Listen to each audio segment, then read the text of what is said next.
Well, Shabbat Shalom and welcome to Return the Remnant. We're going to continue our teaching in the book of Revelation. The last couple weeks we've gone through the first three chapters, and today we're going to do another couple chapters, chapters 4 and 5. And I just wanted to give you a little overview. I'm going to start off with a disclaimer to say that I started this teaching and I thought this would be a really short teaching because chapter 4 and 5 are short chapters, and as I went in and re-looked at things and studied them a little bit further, we could definitely spend a lot of time here. So I'm only going to pick out a couple things. So in saying that, I'm going to give an overview of chapters 4 and 5, and then we're going to go ahead and read. And as I said before, I'm going to use this translation here. I know it's probably backwards here, but this is the Hebrew Revelation and James and Jude. Pretty good translation. If you want to know what this book's all about, you can go back into, I think when I did Revelation chapter 1, I went into detail of how to obtain this book. I'll put a link in the description if you'd like to take a look at that. Very interesting read. And so I'll be reading along with that, and you can read along with your translation, and we'll discuss it. But in the beginning here, I just want to give an overview of what chapter 4 and 5 are about. We know a couple weeks ago, chapter 1 was talking about John seeing a vision or being up in the heavens and what was going on up there. And then Revelation chapter 2 and 3 discussed what was going on the earth with the letters to the seven churches. And now we're shifting once again back into the heavenly scene in chapters 4 and 5. And that's what we're going to primarily discuss today. In the overview, we see the heavenly court scene where John is taken up into heaven. He sees that, and he sees the Father's throne room. Next, we see that the Messiah, how he has overcome, and the praise and glory and adoration that he receives for his overcoming. And Messiah being the only one who is worthy to obtain and open the scroll with the seven seals sealed by the Father. And so that is what the overview of these two chapters is all about. And we're going to go ahead and read now. And then I'm really going to break some things down and show you a few little aha moments, and then discuss two areas that I think will be really interesting to see. So let's go ahead and read Revelation chapter 4 and 5, and then we'll get into some important parts of it. Chapter 4, verse 1. And actually, what I want to do, because this will set us up for what I want to talk about, I'm going to go back to chapter 3, starting in verse 21.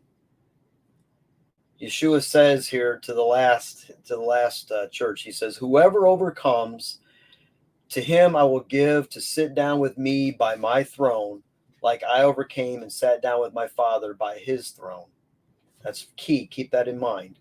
Whosoever has ears must hear what the Ruach says. And we know last week when we see the part about must hear, that hear is Shema. So that to hear, not only hear what Yeshua said, but to do what he says.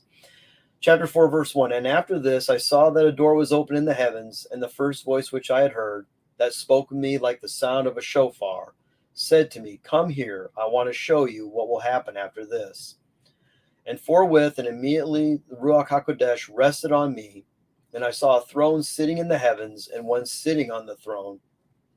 And he who sat on it, his appearance was like the appearance of the stone sapphire and jasper. And around the throne was a bow like turquoise, and around the throne were 24 thrones. And 24 elders sat on them, clothed in white garments, and on their heads was a crown of gold. And from the throne there went out voices and thunders and lightnings, and 7 lamps were before the throne, and these were the 7 spirits of Yahweh. And before the throne was a sea of glass, like the appearance of crystal, In the midst of the throne and around the throne were four living creatures, full of eyes at their front and at their back. And the first living creature was like the appearance of a lion, and the second like a bull, and the third like a man, and the fourth like an eagle. And each one had 6 wings. Also on the inside they were filled with eyes. And they do not have rest day or night, but say continually, Kadosh, Kadosh, Kadosh is Yahweh Tsevaot, the mighty who was and is and will be. And when the living creatures give lauding and thanks to him who sits on the throne and who lives from everlasting and unto everlasting, the 24 elders fall down before him and pray to him who lives from everlasting and unto everlasting. And they cast their crowns before him and say, Adon, you are worthy to receive honor and glory, for you are the creator of everything, and by your will everything was made. Chapter 5. And he who sat on the throne, I saw a scroll in his right hand, and it was sealed with seals on the inside and on the outside, with 7 seals. And I saw a messenger cry out with a great voice, Who is worthy to open the scroll and to break its seals? But no one in the heavens or on the earth was able to open the scroll and to look in it. Now I was weeping exceedingly because no one was found who is worthy of this matter. But one of the elders said to me, Do not weep. Look, the Lion who is from the family of Yehuda, from the root of David, has overcome to open the scroll and to break the 7 seals. Then I saw that in the midst of the throne and the living creatures and the 24 elders there stood a lamb, like he had been slain. And he had 7 horns and 7 eyes, and these are the 7 spirits of Yahweh sent into all the earth. So he came and took the scroll from the right hand of him who sat on the throne. And when he took the scroll, the 4 living creatures and 24 elders fell down before the Lamb, and in their hands were lyres and fire pans full of incense. And this is the prayer of the set-apart ones. And they sang a new song and said, You are worthy to take the scroll and to open its seals, for you were slain and bought us with your blood. And you made us priests and kings, that we may be kings over the earth. Then I saw and I heard many voices of the messengers around the throne, and their number was 20 million. And they said with a great voice, The Lamb who was slain is worthy of power and honor and glory and praises. And all the creations which are in the heavens and on the earth and under the earth and in the sea, I heard saying, To him who sits on the throne and to the Lamb be honor and praises and lauding from everlasting and unto everlasting. So the 4 living creatures answered, Amen. And the 24 elders fell down and prayed to him who lives from everlasting and unto everlasting. Thus ends the reading for today. So, one thing that I wanted to share is the things that John saw in Revelation chapter 4 are very similar to what Ezekiel saw in Ezekiel chapter 1. Keep in mind that John is taken up into heaven outside the time domain of earth. And so there's a few little things that he sees differently than what Ezekiel sees while he's on earth, trapped in what I call the time domain. We on earth have the sun, the moon, the stars. We're on a clock, if you will. The throne room in heaven, in my opinion, is, again, if God is everlasting to everlasting, there's not this time domain in the earth, or in the heavens. So if we look, we see some thematic connections here between what John sees in Revelation chapter 4 and what Ezekiel sees in chapter 1. So I'm going to go back and forth here. In Revelation, John sees the throne with God sitting on it. Ezekiel also sees the throne with God sitting on it. John sees a rainbow around the throne. Ezekiel also sees a rainbow around the throne. And it literally is a rainbow around the throne of Yah. And what's really cool is that puts things in perspective, because we know after the flood in Noah's day, God said, I'm going to put this rainbow over the earth to show my covenant that I made with you, Noah, and mankind, that I will never again destroy the earth with water, with the flood. And so it's neat to see that not only when we see that rainbow, it gives you another perspective that not only we know that God made this covenant that he will never break, that he will never again destroy the earth with a flood, we also get an idea of that rainbow in the throne room. It's really cool. In Revelation, John sees 7 lamps of fire. Ezekiel sees torches of fire. John sees flashes of lightning and thunder. Ezekiel sees flashes of lightning and storm. John sees these 4 living beings. Ezekiel also sees 4 living beings. John sees 6 wings, faces of a lion, calf, man, and eagle, full of eyes around and within. Ezekiel sees these 4 living beings having 4 wings, faces of a man, lion, bull, and eagle, and full of eyes all around. And that the floor, John sees is spread like a sea of glass, and Ezekiel sees crystal spread all about.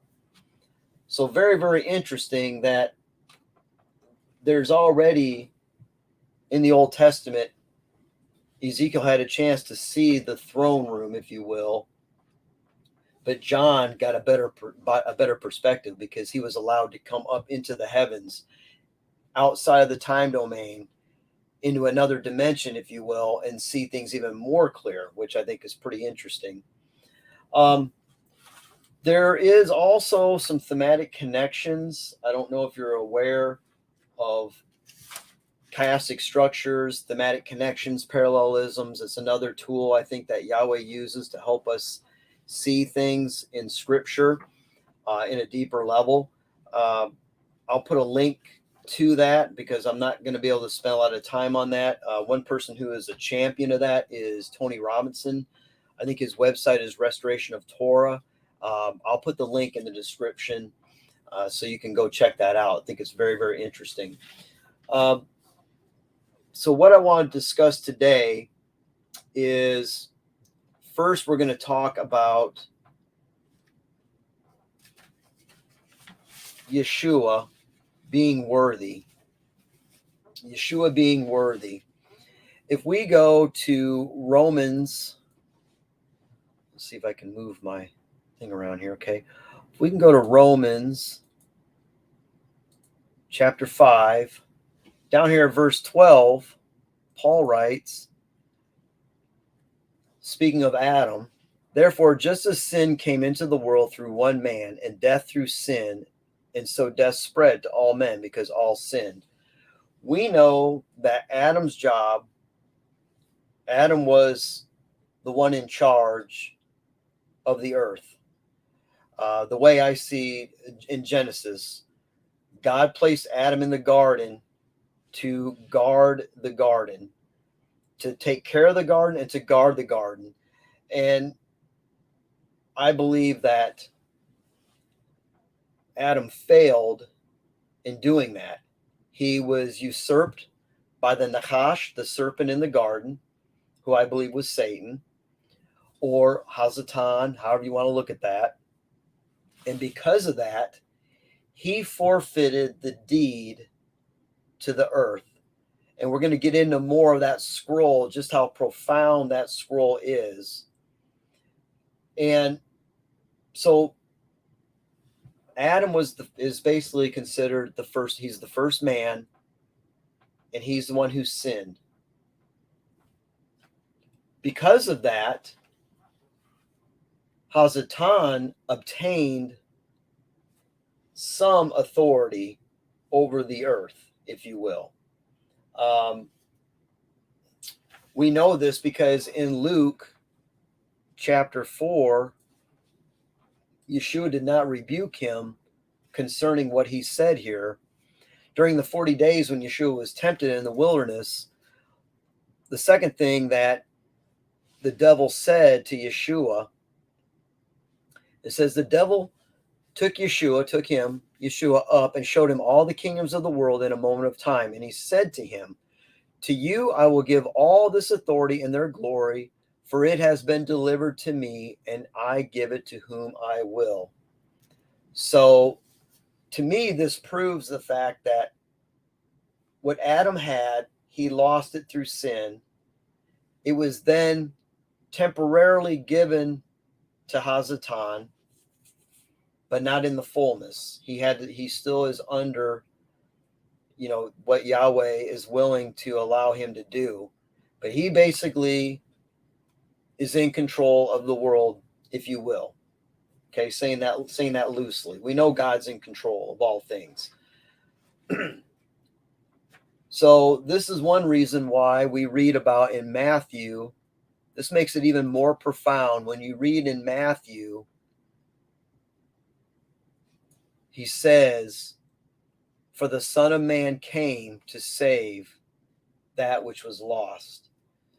So not only did Yeshua come to bring forth salvation upon mankind, but to save the world and all that is in it, and to get back that which was given to Adam that was lost in the garden, that Satan usurped and took away from him.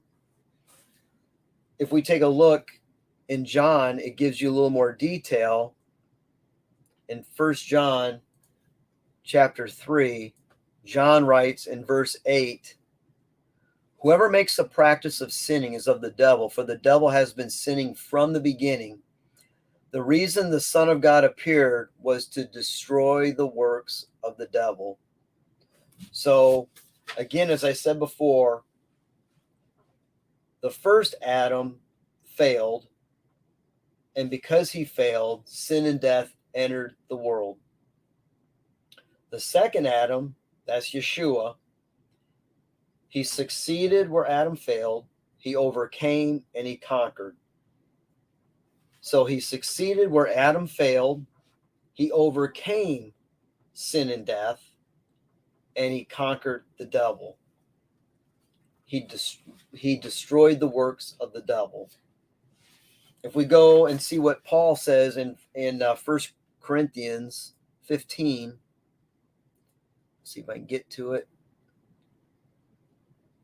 Paul writes a little bit about it, starting in verse 45.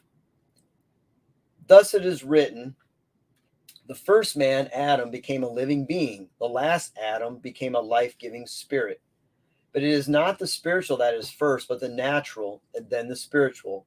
The first man was from the earth, a man of dust. The second man is from heaven. As was the man of dust, so also are those who are of the dust. And as is the man of heaven, so also all are those who are of heaven. Just as we have borne the image of the man of the dust, we shall also bear the image of the man of heaven." And so what's really cool here is, as we're reading Revelation, we're seeing how Yeshua in chapter 4 and 5, how he overcame the adversary and has a share now sitting at the right hand of the Father in heaven.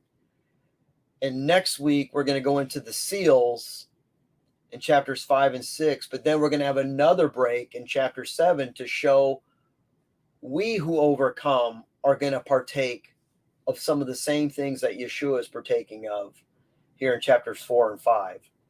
That those, we're going to be given white robes. We're going to be the overcomers. And as I said last week, we're going to inherit all these things of the seven churches. A name, we're going to be given a new name. We're going to have the right to sit next to Yeshua on his throne as he sat next to his Father on his throne. We're going to have eternal life. We're going to be able to eat from the tree of the garden. There's many things, and the overcomer is going to obtain all these things. So it's just really neat to see that. Okay, let's see. So I don't get off course here. Let's see. So these are all the things that we see that Yeshua was able to overcome. He was the first. He is the first fruits, the one that has overcome, to allow us to have eternal life and to rule and reign with him.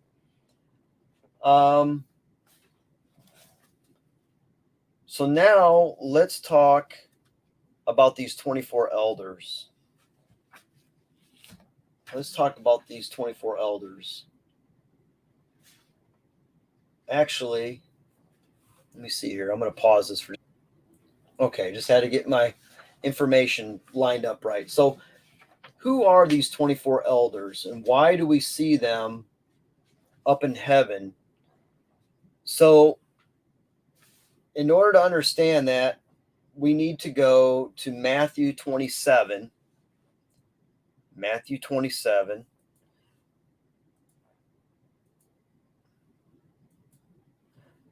Starting around verse 48, maybe.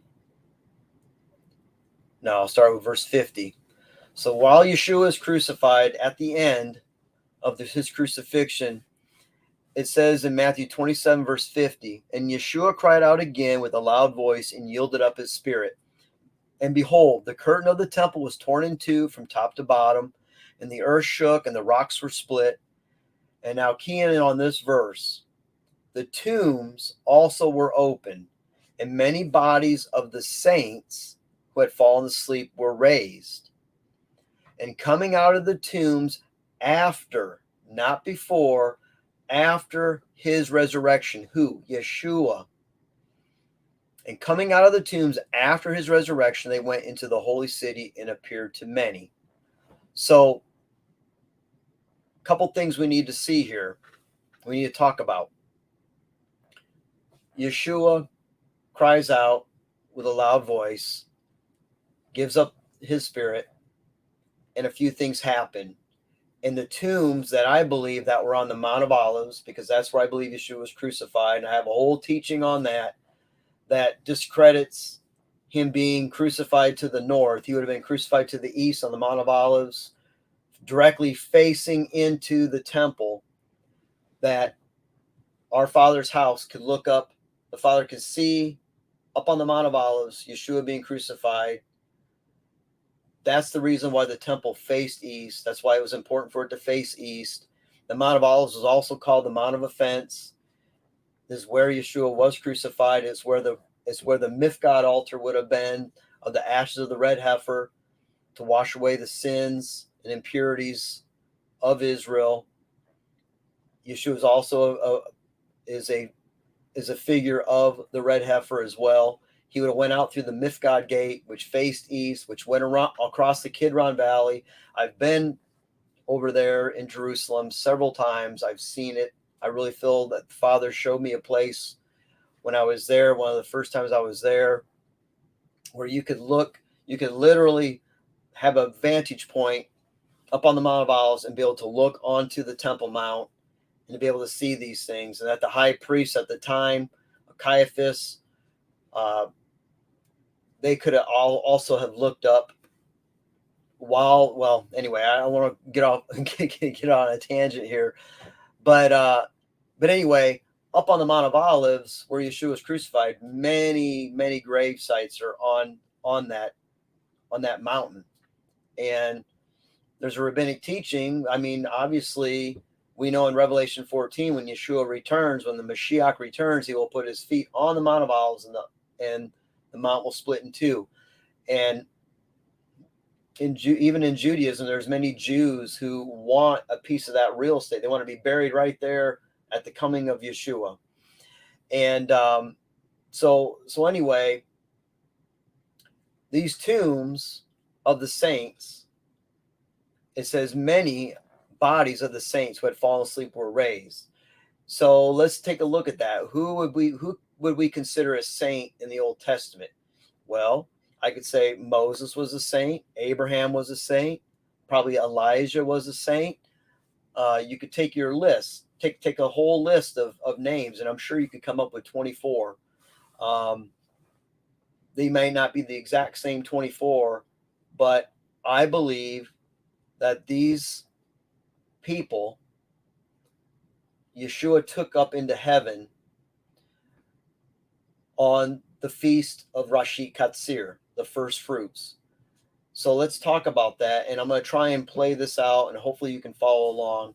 This is why it's so important to study the feasts of Yah, because not only are they literal feasts that we must do, but they are also a mikrab, in Hebrew, meaning a rehearsal. They are a pattern of Yeshua's first and second comings. The spring feasts are a shadow picture of how Yeshua came at his first coming, and the fall feasts are a shadow picture of how Yeshua is going to come at his second coming, literally to the day of the feast day. And we go to Leviticus 23, where you can find these feasts. Leviticus 23.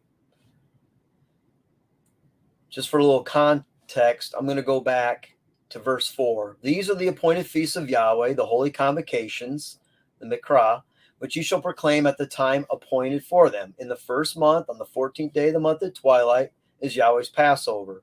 This is when Yeshua was crucified, on Passover. On the 15th day of the same month is the feast of unleavened bread to Yahweh. For 7 days you shall eat unleavened bread.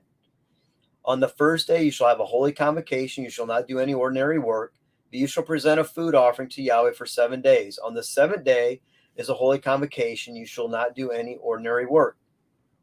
So that takes care of that. It takes care of the Passover, the Pesach, and the Feast of Matzah, the week of unleavened bread. Okay? Now, verse 9, Yahweh spoke to Moshe, saying, speak to the children of Israel and say to them, when you come into the land that I give you and reap its harvest, you shall bring the sheaf of the first fruits, in Hebrew that's Rashit Katsir, of your harvest to the priest. And you shall wave the sheaf before Yahweh so that you may be accepted. On the day after the Sabbath, the priest shall wave it. So now, during the Feast of Unleavened Bread, that lasts for 7 days, there'll always be one day of that feast that lands on the Sabbath. And the day after the Sabbath, during the Feast of Unleavened Bread, this is when the barley comes, the first fruits of barley comes into the temple for the high priest to wave that offering before Yahweh in the temple before anyone goes out to harvest the barley from then on. And so this can also speak to the resurrection. You know, it says that Yeshua is the first fruits. He is the first fruits. He is the first one to be harvested. So keep that in mind, because after the 3 days and 3 nights, Yeshua is resurrected on Rashit Katsir, on the Feast of First Fruits. And we see this in John chapter 20, verse 17. After he's resurrected, okay, let me go to, I'm in Leviticus here. Give me a second, John 20. So after Yeshua is resurrected,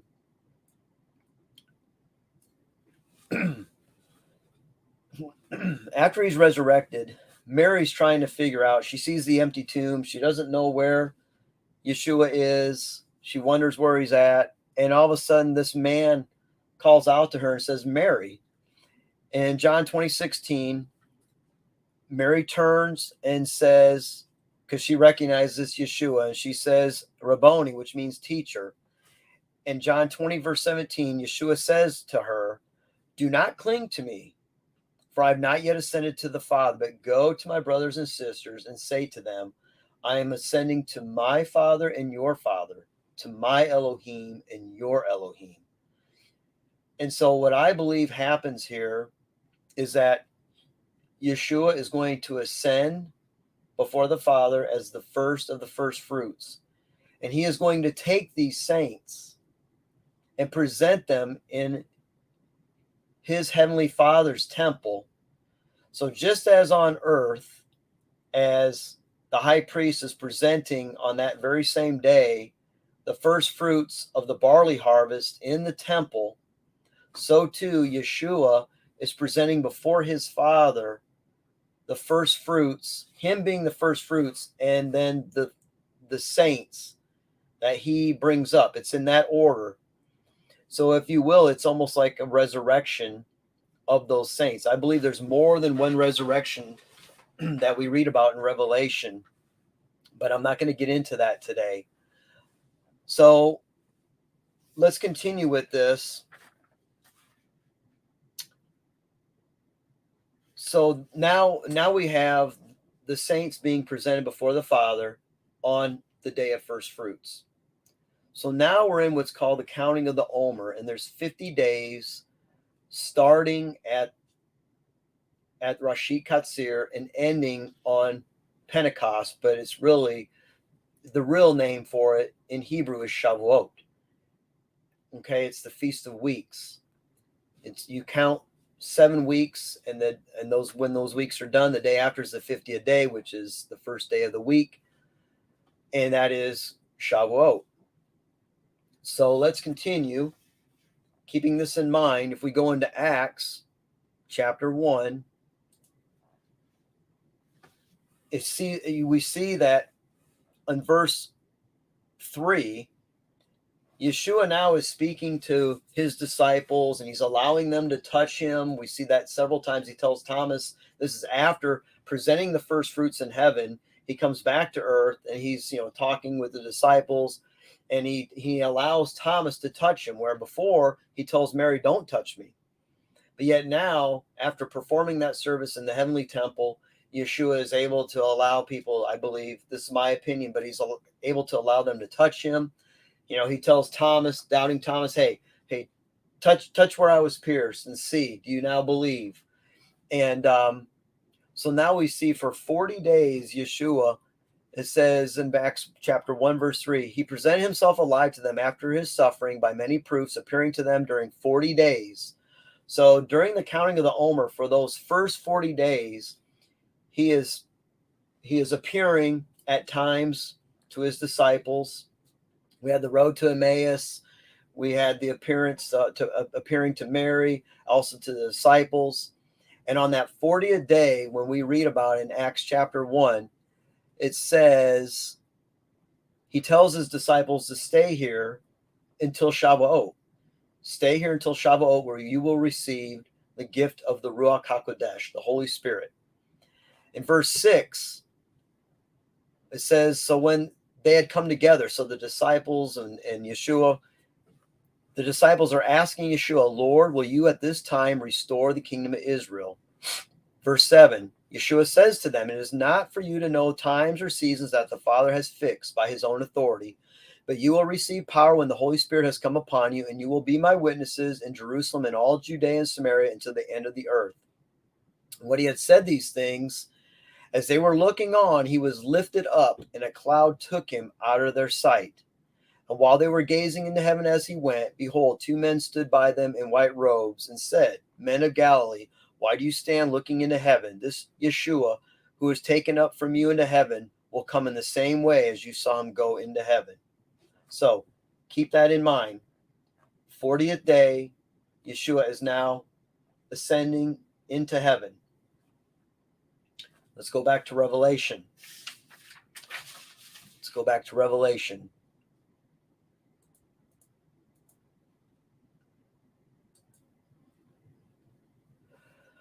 Revelation chapter 5, verse 2. I saw a strong angel proclaiming with a loud voice, who is worthy to open the scroll and break its seals?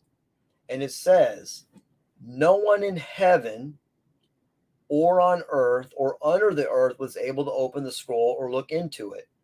Well, if you read that verse for what it is, if Yeshua is on the earth, apparently according to this, he's not worthy to open it. If he's in the heaven, he's not worthy to open it. But if it's just like it is on day 40, when he was between heaven and earth, ascending into heaven, this is when the question, I believe, was asked in the throne room.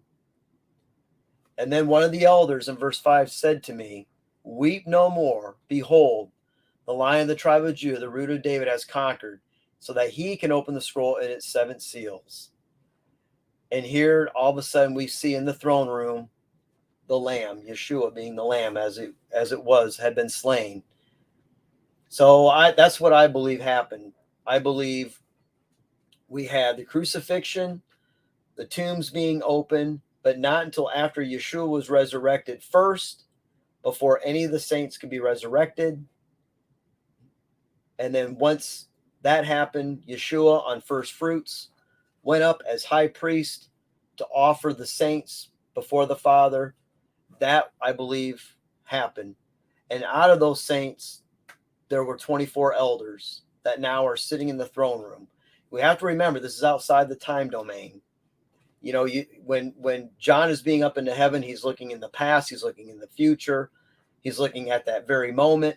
So there are certain things going on. Now, I know it may be a little confusing, but I think that's what makes sense to me. So, you know, comment if you'd like down below if you have a different opinion on it. So again, I think we talked a little bit about the scroll. I think the scroll is not only the title deed to the earth, but it is also the authority.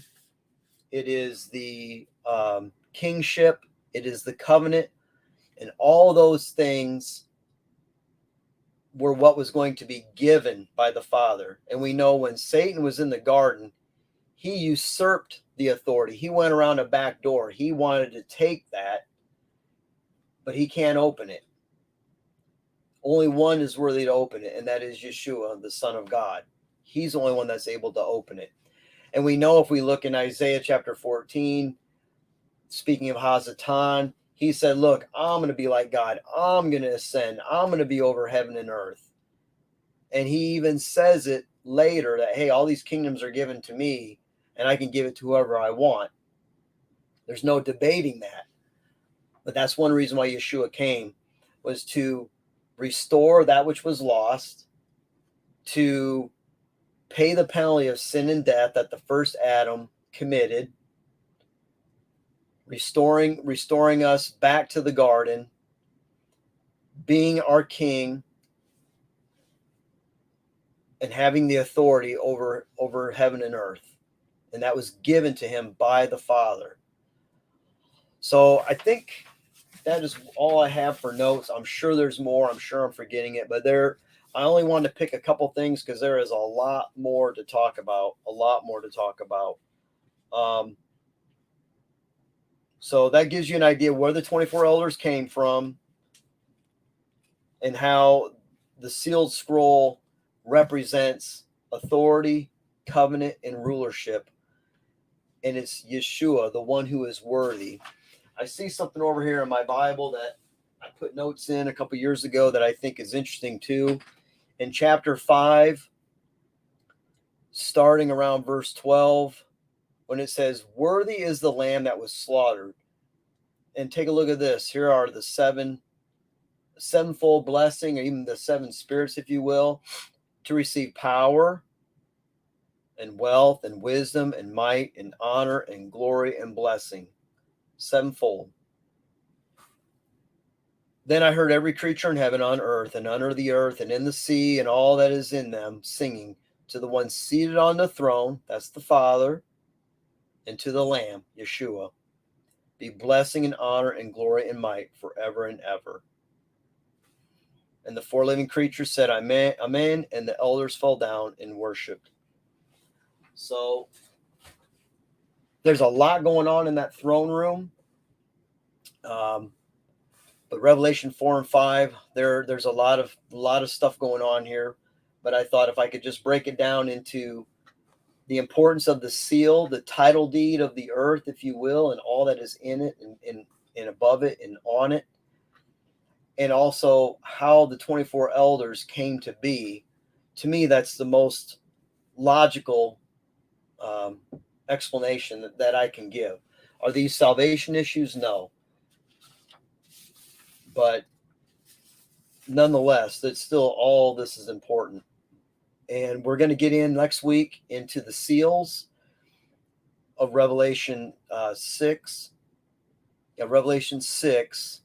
Probably will not get into Revelation 7 because you're going to see this is how we overcome, how we can be conquerors, and how we can obtain some of the similar things that Yeshua said, to the overcomer, I will do this. To the overcomer, I will do that. And we're going to see what happens after these seals. But it's so important for us to have the book of Revelation, because if we just had Matthew 24, Luke 21, Mark 13, and other places in the Gospels, we still wouldn't have this full understanding. And this is why I believe John had to be taken up into heaven to see these things, the secrets, if you will, the Sodot that we read about in this book, in the book of Revelation. So I hope this teaching and study was edifying for you. Again, I'm sorry for jumping around back and forth. I try to put some thoughts on paper because there's just so much in here to try and pinpoint and put together. But please like, subscribe, and hopefully I will see you next week with the seals. Until then, Shabbat Shalom. Have a good week.